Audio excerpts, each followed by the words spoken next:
So I got a question, y'all. Is marriage simply just too risky for men to get involved with?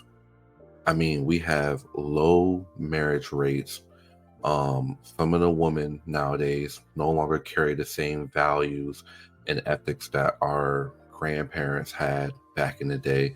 And just overall, it seems like men just aren't happy at all when it comes down to marriage, at least in my experience. I think out of the people I know, I can only say maybe two or three people are actually genuinely happy. But when I talk to the other people about marriage, they're all like, don't do it. It's a scam. I got played. I got lied to. Oh, she no longer um, upholds the same values that she promised me, or upholds the promises that she told me that she would make sure she wouldn't fall back on. So you guys tell me in the comments what you guys think about that. But but without further ado, just Pearly Things, or I don't know what she goes by. I think just Pearl now. She released a video saying what married men deal with this 24/7. So without further ado, let's go ahead and get into it and see what she has to say. Hey, I want to talk about how there is no good option for men in 2023. Now, Okay. before you get triggered, okay, hear me out, all right? This is Hearing why you. I say there's no such thing as a good woman. Because if you say that, oh, just find a good woman, it's a fundamental misunderstanding of female nature. Now, I don't say this in a happy way. However, I observe trends and I come to conclusions. So let's talk about the average woman. Okay. Now, we have before gone through the stats on this show. You know, the average woman is obsessed with Instagram. So there's her Instagram, there's her thought bubble. She's thinking about Instagram, right? Mhm. The average woman has been with multiple men. Let's just call these guys here. The average woman, a third has had an abortion, a third has had an STD. So, like, this is Sally right here. Yeah. Now, are there exceptions? Yes. Okay, I'm not saying there's not exceptions, but we're talking about the average. So let's say a guy wants to be.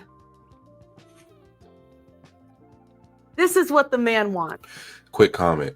It is very, very rare to find a woman who is the exception.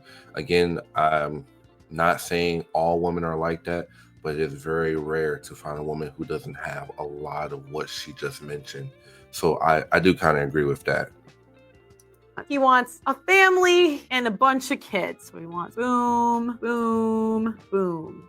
So there's the kids, there's the family. This is what the guy wants. Okay? Right. Now, the question is, how does Bob get to this and not get screwed over by this? So I got to give you guys a little bit of context here. So right now, there's a roughly 50% divorce rate. Now, okay, 50% divorce rate. Let's ask ourselves, what is the reputation of marriage right now? We have phrases like it's cheaper to keep her, happy wife, happy life. What does this indicate? This indicates that the reputation of marriage isn't good. And I can tell you from anecdotal experience, I meet person after person after person that's afraid of marriage because of what they saw from their parents. So let's take the remaining 50% of people married today. Out of this 50%, let's assume 25% suck. Because if over half of marriages were good, then marriage wouldn't have the reputation it has today. And the stats will back this up a bit. If you look at marital satisfaction, if you look at sexlessness in marriage, we'd all agree that a dead bedroom marriage is a bad marriage, right? Now, when we take that into account, we have a 75% failure rate. Now, mind you, this is with the people that have already been married, not the people that are going to get married in the future. So knowing that. And I'm not going to lie, I'm one of the people that is very, very scared of getting married.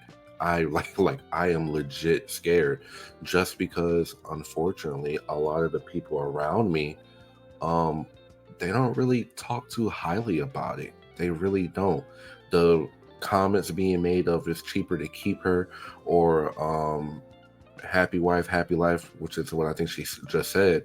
I hear stuff like that. Again, I can only think of a couple people in my life who are genuinely happy about marriage.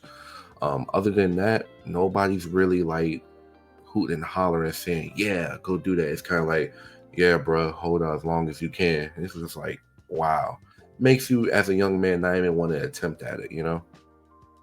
There's a 70, let's for shits and giggles, right? Say that 25% are good. Woohoo, right? Okay. And this is, let's be honest, guys, this is a bit, I think I'm being generous saying half of marriages are good. But let's go with that. Let's sell this trope. So this is something with a 75% failure rate, okay? Meaning it is more likely to fail than to succeed. Now, so let's keep this in mind. So marriage, 75% failure rate. Let's go to the next trope. Oh, and mind you, these are the people that are already married. I'm 26, right? Are the women of my generation and younger, do they have the reputation of being better than the women of before? Oh no. So can't we assume that the quality of wives today is worse than the last quality of wives that have a 75% failure rate? So wouldn't that indicate that actually the failure rate might go even higher in this next generation? I don't see any indication that women are getting better, and I don't see any indication that we're more loyal. Let's go and look at the root of this problem. Most women have never even heard what their role as a wife is. I'll say this from anecdotal experience and from interviewing hundreds and hundreds of women. The role of a wife, right, is supposed to be, right, here's the man, here's the woman. Okay. You're supposed to be his helpmate. You're supposed to submit to his authority, right? But most women want to be equal. Actually, most women want to be above the man. And that's why we see in media all of these celebrities of the men worshiping the woman. And because I know some people will kind of argue that, helpmate, obedient, I would say only to a man that's worthy of that. Not all men are the same. Not all men have ambition and goals and have qualities of a leader. So I would add on to that, to the right man, you should be like that. You should, technically. But the problem is most women are not trying to be like that at all. The moment you get to talking to a woman about, hey, you're supposed to be my helpmate, or I wouldn't necessarily say obedient, but if you say something along that realm, they kind of get very, very offended and stuff, almost like you said a bad word or something like that. So I will say that. Woman, if you go up to a typical couple, right, and you ask them a question, the woman will talk first. It's like if you go into a company, you go and ask a bunch of people in the room a question. It's usually the people with the most authority speak. So there's little ways you could sort of pick out who wears the pants in the relationship. Another thing you can kind of pick out is, my wife let me. If you have the authority in the relationship, why is your wife letting you? Why do you have to ask your wife? It's very interesting. And then you'll see this too, because these women will get like enraged when you imply this. So we can assume that maybe the 75% failure, let's just say another 5% fail. Let's just say this is an 80% failure rate. Okay. Now, let's just say you're a young guy and you still want the marriage and the family, but you're going into the world.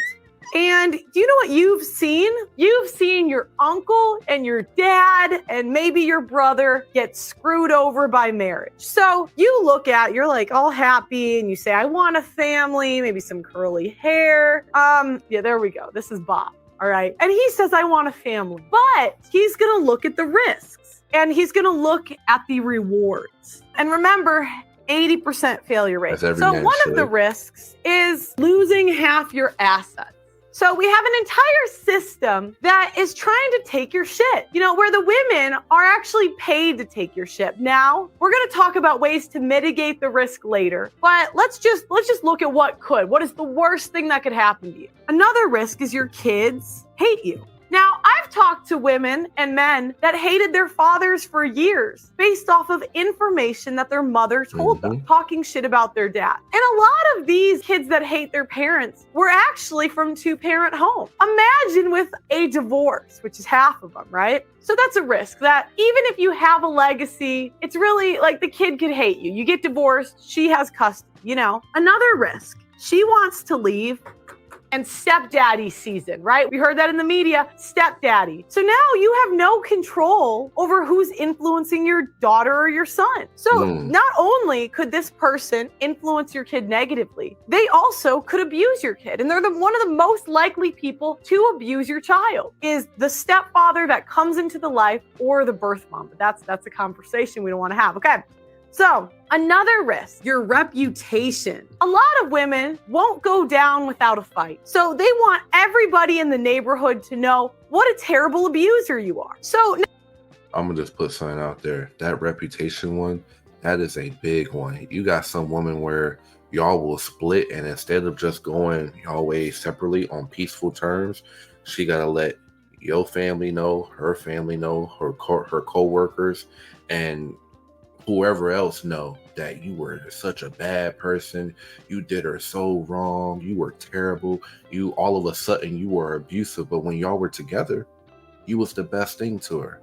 I never really understood that, but man, some women you try to divorce from them, they gonna tear the halls down. I'm just saying.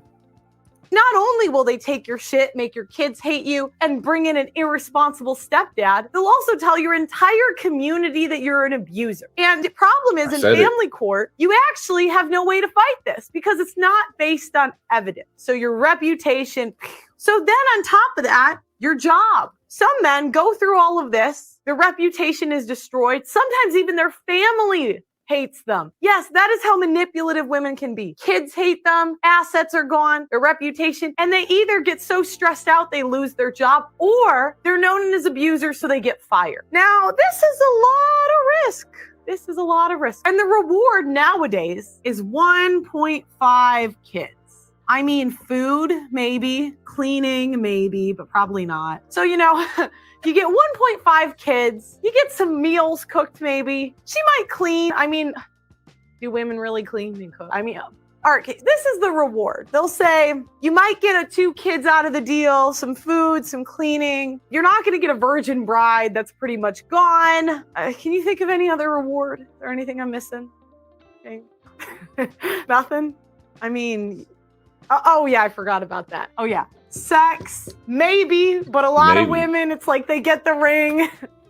Maybe a hottie, maybe. Oh yeah, I forgot. So then on top of the risks is a sexless marriage. So they're afraid, oh no, what if I marry her and she stops sleeping with me? Another risk is, I think this is the ultimate crime for men. For the men who are older than me, I'm only 23 years old, but for the men who are older than me, can y'all explain in the comments, like, why do women, after they get the ring, start falling back on the things that they promised you beforehand? I mean, you guys got more experience, so maybe you guys might be able to answer this, but why is that?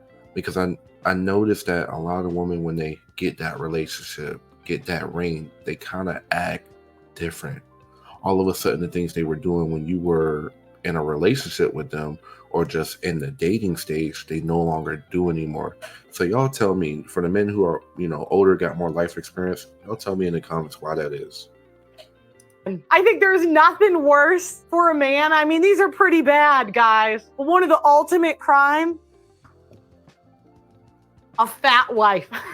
A fat wife, like, I mean, this is just embarrassing for a guy. Or another risk is, as we're seeing with the Logan Paul thing, wifing an ex-hoe and getting laughed at. The men don't want that either. So guys, these risks. And so the reward is, okay, you might get 2 kids, you might get some food, you might get some sex, but even these are kind of iffy. There's no guarantee there. Now, the reward used to be, okay, but at least I get to keep the kids and she won't leave. But no fault divorce came in and said, sis, leave for whatever reason you want. They can just say anything. You don't need to give him kids or any of this stuff, sis. So now, Bob says, okay, I want this, right? This is he wants this. But there's a lot of risk. And now a lot of times what I hear tradcons say is, well, the men that walk away from marriage aren't the men you want anyway. And from my experience, this is not true. Now, you know, a lot of times it's the men that the women actually did want and they got this, but they didn't know about all of this. They go in very naive. So it's a bit disingenuous to say, oh, the solution is get married and have a family, when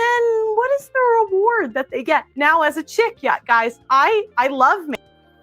And that's pretty much the end of the video, but I mean, y'all tell me. I'm looking at the risk and I'm looking at the rewards, and it's kind of like, is it even worth it? You know, honestly, you know, you can mess around and get married, and that decision is so crucial to your life. It could be a good thing or it could be a bad thing. And if it's a bad thing, I mean, look at it. Lose half of your assets. Imagine you're a young man, you work yourself to a point where you got a lot of stuff underneath your belt, and because you wanted to start a family, you wanted a wife, and all of a sudden she's not happy, you lose half of that. That would make me sick to my stomach. But you guys like, comment, and subscribe, and you know, you guys tell me in the comments, you know, is she hitting on something or is she just blowing smoke in the air? But hey, y'all have a good one. All right.